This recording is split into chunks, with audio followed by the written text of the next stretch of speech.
Karibu sana katika idhaa ya Kiswahili ya Umoja wa Mataifa. Asante sana Flora. Sasa umekuja kwenye kikao hiki cha 70 cha Kamisheni ya Hali ya Wanawake Duniani, CSW70.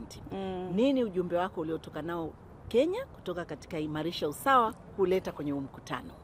Asante sana kwa swali hilo. Katika kongamano hili la CSW70 ninasukuma ya kwamba tutoke katika majengo ya kutunga sera, tupeleke vitendo zetu katika jamii. Tuko na sera nyingi sana, tuko na policies na laws ambazo zimetungwa, na hii pia ninaongelea kulingana na nchi yetu ya Kenya.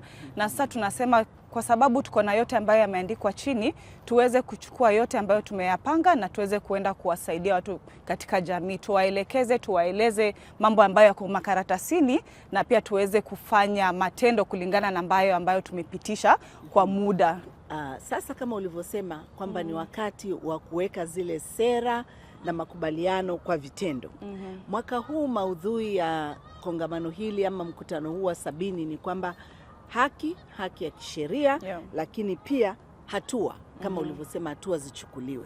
Sasa kauli mbiu hii kwa wewe ambaye unatoka Kenya, unaendesha shirika silo la kiserikali la kupigania usawa ambayo ni haki, ina maana gani kwako? Kongamano hili kwangu inaonyesha kwamba sifanyi kazi peke yangu. Jamii tofauti imekuja. Tumeweza kuona mashirika zisizo za kiserikali, tumeona mashirika za kiserikali, na pia tumeona individuals, watu binafsi ambao wameweza kuja hapa ili kuongelelea haya maneno ambayo tunajua ni very important na pertinent wakati tunaongelelea maneno ya kuempower wanawake na wasichana, ili kuwawezesha wanawake na wasichana.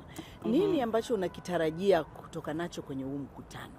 Matarajio yangu ni kwamba tukitoka hapa, yote ambayo yanaenda kupitishwa hayatabaki kwenye vitabu, hayatabaki kwenye milango ambayo yamefungwa. Tunataka yatoke nje, yaweze kuenda kwa jamii na tuone action, kwa sababu kulingana na mimi, maoni yangu ni kwamba kenye tuna miss sana ni the action. Hatua ndio, asante sana. So tuko na maneno mengi ambayo yamesemwa, tuko na sera nyingi ambazo zimepitishwa, lakini sasa tunataka kuona implementation ya haya yote ambayo yamepitishwa. Na hili swala la haki na haki ya kisheria, wewe kama mwanzilishi wa taasisi sio ya kiserikali ambayo unapigania usawa, swala hili la haki unalichukulia vipi, na unawasaidiaje wale ambao unawapigania katika shirika lako kuhakikisha kwamba hii haki inayozungumziwa kwenye kikao cha mwaka huu kweli inakuwa ni vitendo kama ulivyosema?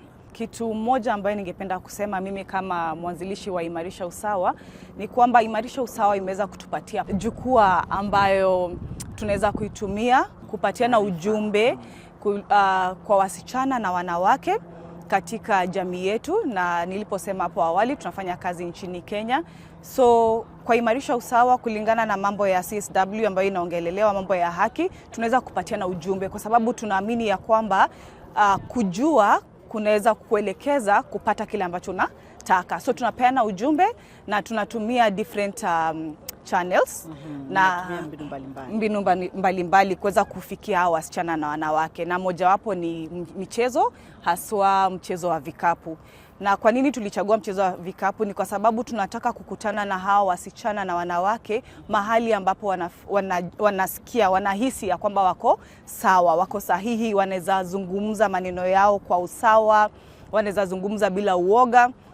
Na pia ni mahali ambapo inaweza unganisha wale wadogo na wakubwa, na inaweza unganisha wale wanaojua na wasiojua, unajua. So tunaleta watu pamoja kupitia mchezo ili waweze kuzungumza bila kuangalia mimi niko level gani, mimi niko kiwango gani katika jamii. So tunaleta usawa, kama vile jina inasema Imarisha Usawa.